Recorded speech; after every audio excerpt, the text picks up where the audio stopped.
So we were looking at Ian Bremmer, and Ian Bremmer in itself, it's a like interesting character. He's rather sharp. His background is interesting because he's from the projects, as they say in the United States. So he grew up not rich at all. I think he had only his mother to look after him. They were rather poor. He became a journalist, and from there he became independent and started to work. Created an organization, an agency that would be able to give the latest intel on what's going on in the world. So I believe at the moment there are about 200 people working for his company all across the world, monitoring. 200 people? What are they doing? They are experts on their part of the world. So he has the latest on well, across the world. We will be able to cover. So it's kind of a news agency with a lot of information, and he is politically speaking. I think he's a little bit left of the center, but quite close to the middle. What he's talking about that what's happening in the world at the moment, like the big trends, what's happening is that the world is getting more and more divided. It's not country versus country, but it's actually the rich versus the poor, within countries, across countries, and that divide is getting bigger and bigger, and that creates disenfranchisement. People who are turning away from society, that is driven by economic inequality, and that results in people trying to look for reasons why this happens, and politicians pointing at immigrants, unfair practices of multinationals who are taking away the jobs from the workers in their country and passing them on to developing nations where work circumstances are not good, but wages are low, and that is unfair competition. So that results in sentiment against people, against their multinationals, against the workers who are coming into the countries, who are prepared to do work at lower wages than the people in the country. There is another big trend that is going on, that people are wary of wars. They don't believe that, for example, there is a need for the United States to be involved in wars in the Middle East, that lives are being lost in Afghanistan, in Iraq, and in other conflicts. And there's people say, okay, why are we spending so much money in wars? And they're becoming more and more divided. And then there is social media, because you have people who believe that globalization is good, and you have people who believe that globalization is bad. But normally, if you would look back in the days, then you would buy a newspaper, like for example Nikkei Shimbun. At least you would get some kind of an objective opinion. But if we look at social media today, there are so many news sources, and people tend to read the news sources that actually confirm their opinion. So there are many people, many news sources who are finding a niche that actually amplifies what they already believe. Like a lot of people who believe, who are supporters of Trump, they are also getting their news from Fox, and that amplifies, basically supports what Trump is doing. So they can getting more and more engaged, but they don't listen to other news sources like the Wall Street Journal, or even worse, probably from their perspective, Washington Post. On the other end of the spectrum, people who are critical of Trump, they tend to go to news sources like Guardian, Wall Street Journal, and Washington Post, which also amplifies their opinion. I mean, there is a very I'm an avid Washington Post follower, and they're very critical of Donald Trump. So that it is actually, he touches on a very good point. People are getting more and more Extreme. extreme. They're looking for confirmation of their own opinion instead of testing themselves and trying to find out the opposite opinion and listen carefully. So the debate is actually not a debate anymore. People are not directly engaging. They form their opinion and they're shouting from the left side or the right side, without really trying to engage with each other and trying to understand what the other people are feeling. So there is really, the divide is growing and growing. Then what Bremmer is saying is that actually the fourth industrial revolution, and you probably remember this, Rifkin, who gave a presentation in front of a group of young people, who was talking about the fourth industrial revolution, that our fossil fuels are finite resources, and that we are now getting into the stage where we are so dependent upon fossil fuels, and because they are finite resources, that whenever our economy is growing, this immediately leads to an increase in prices in fossil fuels. So there is a natural break in economic development. That means that whenever the economy is trying to pick up, oil prices are going up, which put a brake on the economy. So countries who are not relying on these fossil fuels have a huge advantage because they don't have that brake. So they will be more competitive in the future. Therefore, we should all invest heavily in renewable energy, not only because it's prudent, not only because it will help us to fight global warming, but also because it is economically prudent. Now, what Bremmer is saying is that actually the fourth industrial revolution is not really working out as it advertised, because actually there is less freedom and displacement of people. Another thing that he's saying is that U.S. is going to lose its influence in the world, and I think we already see that happening. Actually, U.S. at the moment, under the leadership of Trump, is actively. By the way, what is the fourth industrial revolution? The fourth industrial revolution is basically. What is the third industrial revolution? What is the fourth? It's actually, it's the third one. It's not the fourth, it's the third one. I think that's probably wrong. The third, so we had the first industrial revolution, which was charcoal based. Coal. Coal, yeah. Coal based, coal powered. And then the second revolution was oil based, and now the third industrial revolution, not the fourth, the third industrial revolution is based on, is driven by renewable energy. Renewable energy sources. Sorry, it's not the fourth; it's the third industrial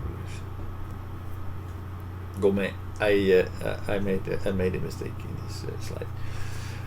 And U.S. is actually losing its influence. They can no longer be the single power in the world. They have been for quite some time, after especially after the Soviet Union broke down. But now we're seeing that they need to share their position with China, and they're not so much interested in being the leader in the world anymore. Everybody for himself and God for us all is the way that is becoming more and more common. So with that, let's go back to Ian Bremmer.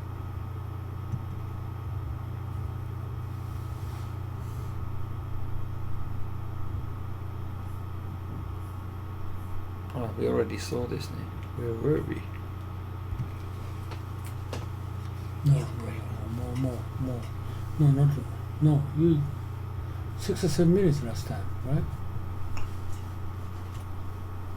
6 or 7 minutes? Yeah, We did. just not 23. Okay. Just beginning. Right. I'll just try to start. This one is much more of a call to, less call to action, call to understanding, call to engagement, that kind of thing. But that is how and why I decided to write the book. And in all fairness, you do offer some suggestions.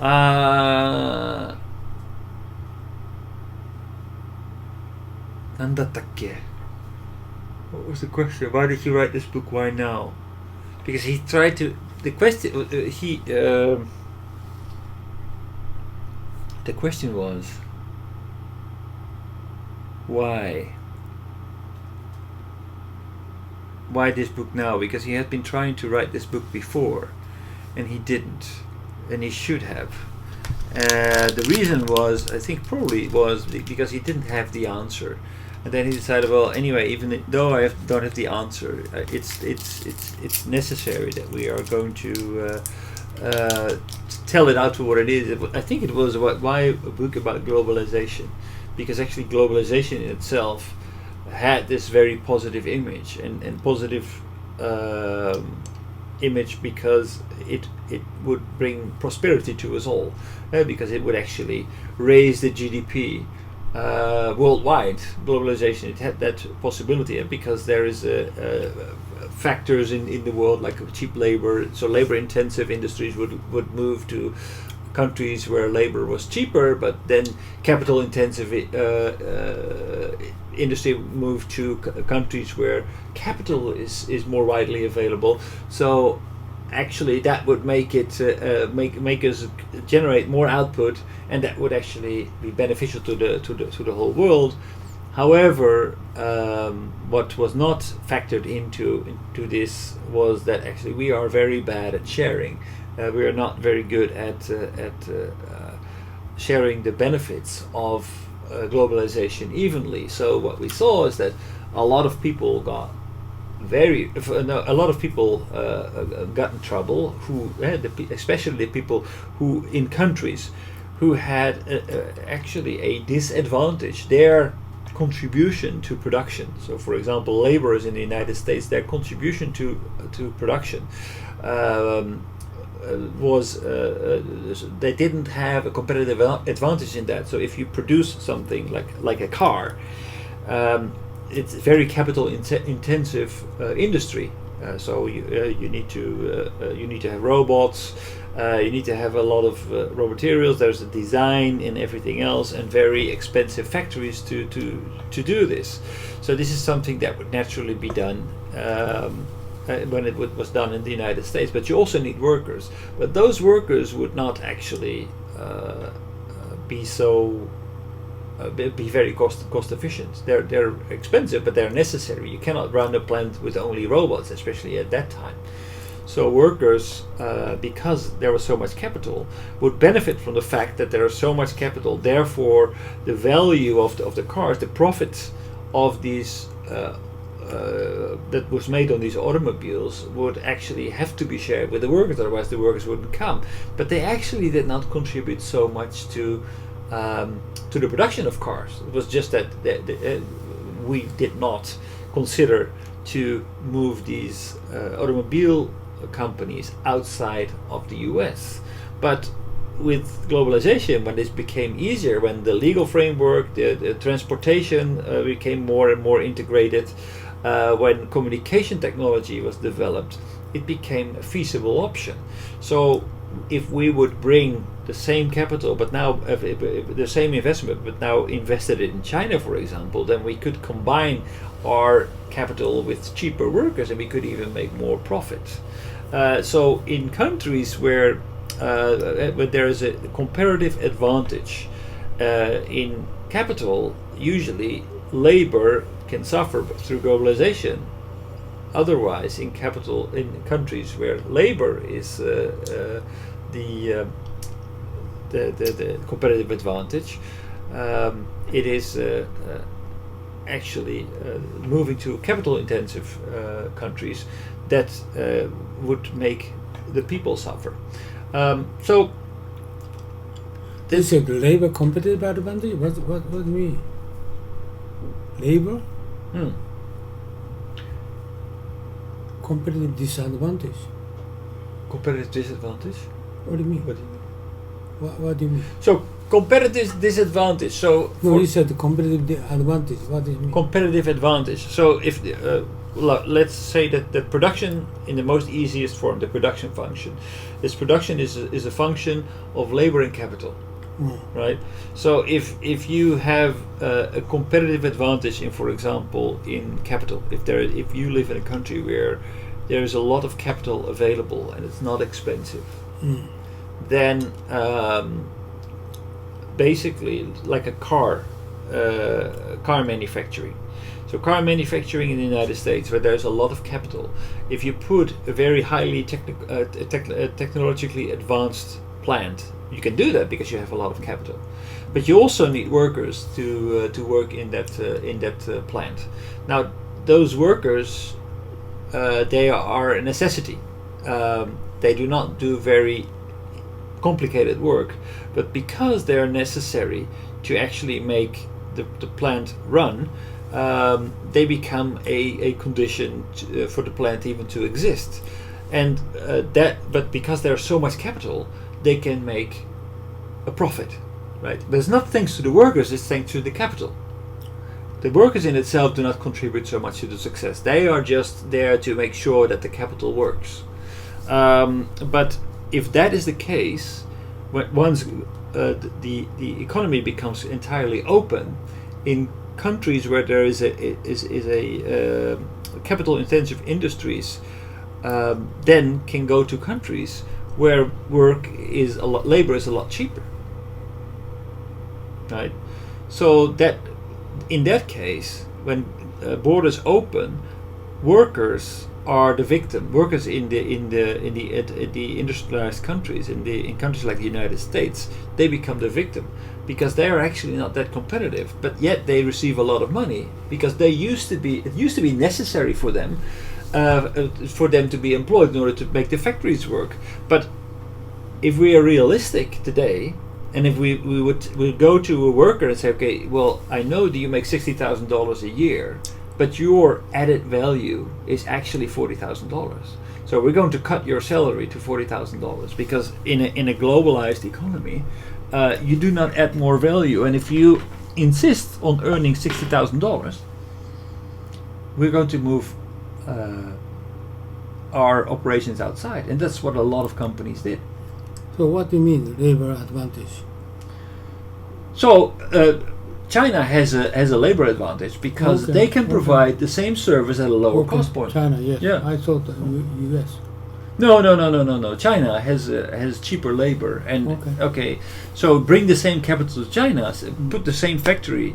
Normally, before, China didn't have the money to put these very advanced, nor the technology to put these very advanced factories there. Now that is changing rapidly because a lot of capital comes into existence. But China was benefiting from the fact that they had cheap labor, and they were able to generate to attract a lot of investment from overseas, benefiting from the cheap labor cost in China. So the reason is basically because American workers never accepted that they were no longer competitive, but that element was never taken serious because the economic theory was, well, basically globalization will benefit us all because profits will be spent, so the global GDP will increase because we are going to produce at lower costs, which will make it which is beneficial to us all. But that was not the case because the benefits will just end up in the hands of rich people, which actually doesn't contribute that much to GDP. It just accumulates. Labor doesn't accept their their current level, not competitive. They're not competitive, but Why they do not accept it? why did they not accept it? Yeah, that's a very good thing. It's like a vested interest, right? So what you see is that, okay, so how are you going to sell that? Like realistically, let's say that I am the CEO of Ford, and I make I don't know, $20 million a year, $20 million with Their bonuses. Their salary? Yeah, with bonuses, $20 million a year. And then I go to my workers and say, you know what? I know you make $30,000 a year, but if we move our factory to China, we have people who can do it for 1/3 of what you make. Why don't you reduce your salary from $30,000 to $10,000? Then I keep my factory here. But we cannot live off $10,000. That is not realistic. That's below the poverty line. Life in the U.S. So what do you mean that the American labor does not accept their salary competitive advantage? What I mean is that actually It means they can do a job comparing with their salary.